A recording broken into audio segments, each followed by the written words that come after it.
A 12-year-old's letter shocks the president, sparking a nation's astonishment. In a remote and desolate border town long forgotten by the outside world, hope had vanished, replaced by fear and despair. The rule of law was a distant memory, and its people clung to the barest threads of survival. Yet, from this bleak place, a heartfelt letter from a 12-year-old girl to the president stirred an entire nation. Could one small act ignite a spark of hope and alter the destiny of hundreds? This is Sophia's story.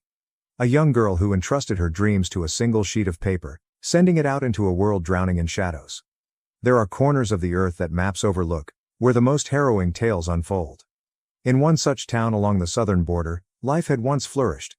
Families thrived in harmony until a relentless wave of violence and fear silenced its bustling streets. What remained was a hollowed-out shell of its former self, locked doors, abandoned homes, and the ever-present grip of dread. For Sophia, just 12 years old, this decay was her childhood.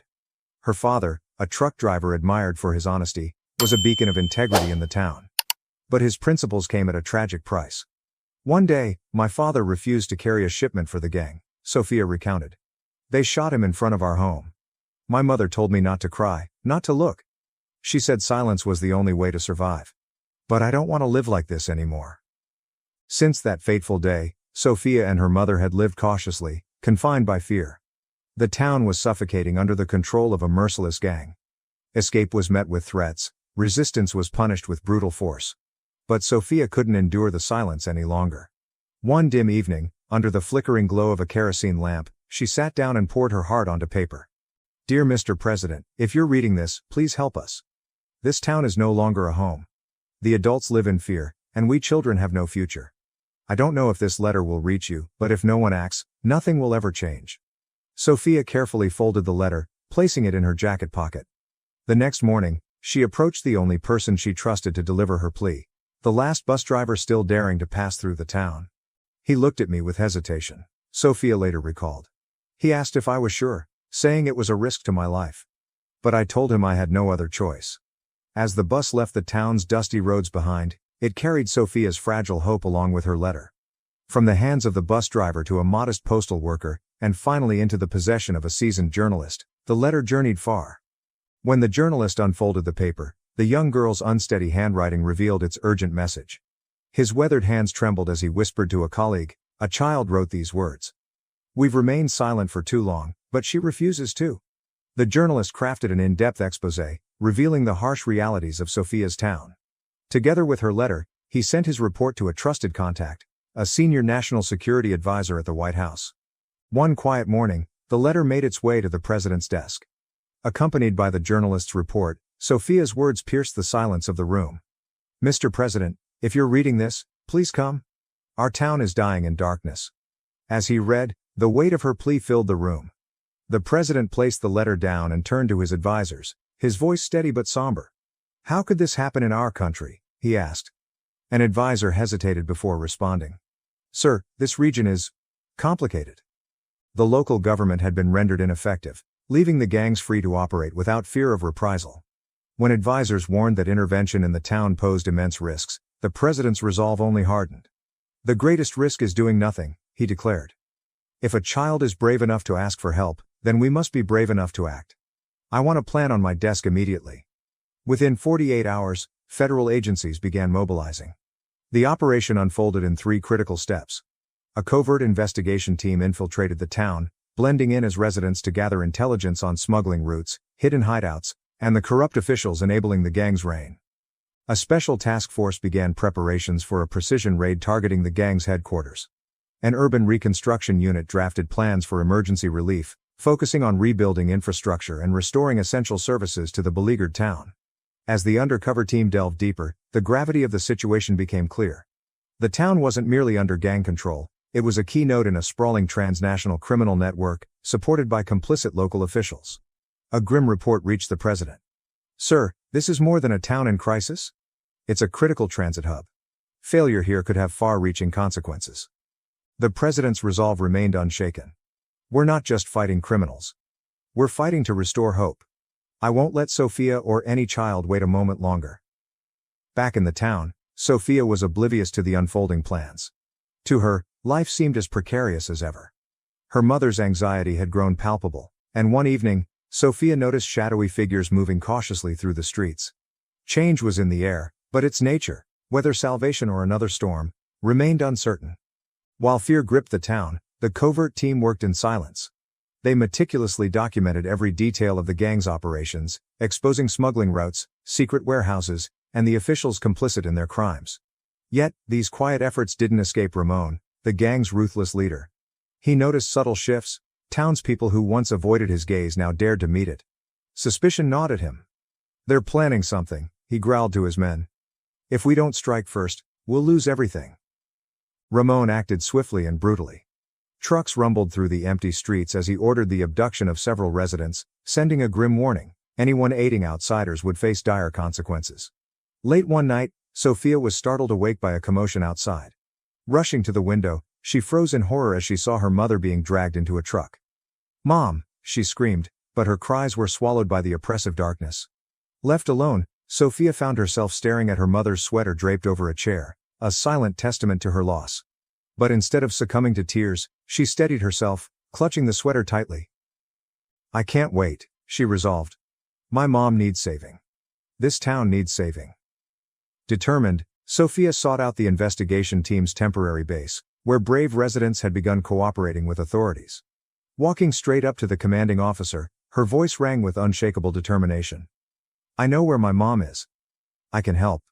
The officer, momentarily stunned, saw not just a child but a young warrior brimming with courage. With a nod, he responded, "We'll get them back. But you have to follow every instruction we give you." Sophia agreed without hesitation, her resolve shining as brightly as her fearlessness. In the stillness of night, unmarked vehicles entered the town, their headlights piercing through the shadows. The special task force was ready, not only to rescue the hostages but to bring down Ramon's entire criminal empire. Confident in his untouchable power, Ramon raised a glass of wine, oblivious to the fact that every escape route around his stronghold had been sealed. The main door exploded inward, and operatives clad in black stormed in like a force of nature. Ramon roared to his men, "Get them, no one escapes!" The air erupted with gunfire, the sharp cracks reverberating through the corridors as flashlight beams danced through the darkness. Room by room, the operatives moved methodically, securing the premises. But Ramon, ever cunning, slipped away through a hidden passage leading to an underground tunnel. What Ramon didn't know was that Sophia, with her knowledge of the town's secret paths from her father's delivery routes, had helped the operatives block his last exit. "Freeze! Drop your weapon," an agent commanded. Ramon sneered, raising his gun in defiance, but before he could fire, a single precise shot struck him down. "Game over," the agent said, snapping handcuffs onto Ramon's wrists. When the hostages, including Sophia's mother, were freed, their trembling hands spoke of lingering fear. But as they stepped into the light, their tears carried relief instead of pain. From afar, Sophia's mother spotted her, and with a cry of joy, ran to her daughter, enveloping her in a fierce embrace. "You did it," she whispered, her voice thick with emotion. "You brought the light back to all of us." Sophia simply smiled, knowing in her heart that this was a collective victory. As dawn broke, Ramon and his remaining henchmen were escorted out of town under heavy guard. Meanwhile, trucks filled with supplies, construction materials, and experts rolled in, signaling a new beginning. For the first time in years, the town awoke to the sound of hope instead of violence. Yet the air carried a quiet apprehension, as residents cautiously emerged from their homes, unsure if this newfound peace was real. In the town square, Sophia stood clutching her mother's hand as federal workers distributed clean water, food, and medical supplies. A federal agent climbed onto the steps of the oldest, most battered building, raising his hand to silence the crowd. "We didn't just come here to save you," he declared. "We're here to help you rebuild. But this will only work if every one of you commits to this effort. Together, we can restore this town." From the crowd, an elderly man stepped forward. His voice trembled, but his words carried weight. "I've lived in fear for too long, thinking that silence would protect us. But now I see silence was never the answer. I may not know where to start, but if we stand together, we can make this work." A hesitant applause grew, each clap building in strength. A young woman stepped forward and gently took Sophia's hand. "You did what we couldn't. You gave us courage. Now it's our turn." That same day, the townspeople began clearing the rubble of their shattered past. Walls, once marked by years of neglect, became canvases of hope as Sophia and other children painted images of doves, rising suns, and words of encouragement. In the evening, The town held its first community meeting in years. People spoke openly about their dreams and the needs of the town, planting the seeds of a new future. A former shopkeeper stood at the community meeting and said, "I'd like to reopen my store, but I'll need some help to get started." Another voice quickly chimed in, "I have extra paint. I can help." With that, a wave of determination swept through the crowd. "We can rebuild it all," someone declared. "Brick by brick, door by door." Sophia sat next to her mother, listening as the conversations unfolded. For the first time in years, hope began to take root in the hearts of the townspeople. United in their goal to rebuild, the residents worked side by side with federal reconstruction teams. Roads were mended, schools rose from their ruins, and the hospital began to take shape once more. One afternoon, as Sophia painted a mural on a wall, a worker from the Department of Urban Development crouched beside her. "What are you painting?" he asked. Sophia gestured to the image of a bright sunrise spreading across a clear blue sky. "I'm painting our future. A day when we won't have to be afraid anymore," she replied. The man smiled warmly. "You're right. But to make that future real, we all need each other, don't we?" Sophia grinned.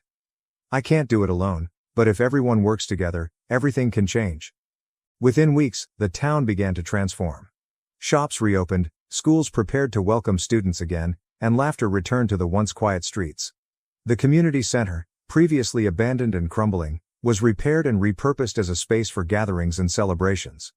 Above its entrance, the townspeople hung a sign with bold, hopeful letters. "Together we rise." Sophia stood beside her mother, staring at the sign as an elderly woman approached and gently took her hand. "We used to think we were powerless," the woman said softly. "But you showed us that even in the darkest times, we can still find the light." Sophia's mother knelt down, embracing her tightly. "You've done more than I ever dared to dream, Sophia. You didn't just save me. You saved this whole town." Sophia smiled humbly and replied, "We did it, Mom. All of us together." As the golden light of the setting sun bathed the town, Sophia sat near her mural of the sunrise, her gaze fixed on the horizon. She dreamed of a future where the town was no longer a forgotten place, but a vibrant community filled with laughter and life. Months later, the transformation was undeniable. Streets that were once eerily silent now rang with cheerful voices and footsteps. Doors that had been bolted shut swung open to welcome a new beginning. In the town square, the community gathered for a special ceremony in front of their newly renovated hub, the Sophia Community Center. Amid whispers of awe, a helicopter landed, carrying an unexpected visitor. The president stepped out, alone and without fanfare, joining the circle of people who had once felt abandoned. "This town's story reminds us all," he began, "that even a small act, a single spark, can grow into a light that illuminates an entire community. Today, I don't just see a town reborn. I see a future where nothing is impossible." Turning to Sophia, he added warmly, "You have taught us an invaluable lesson.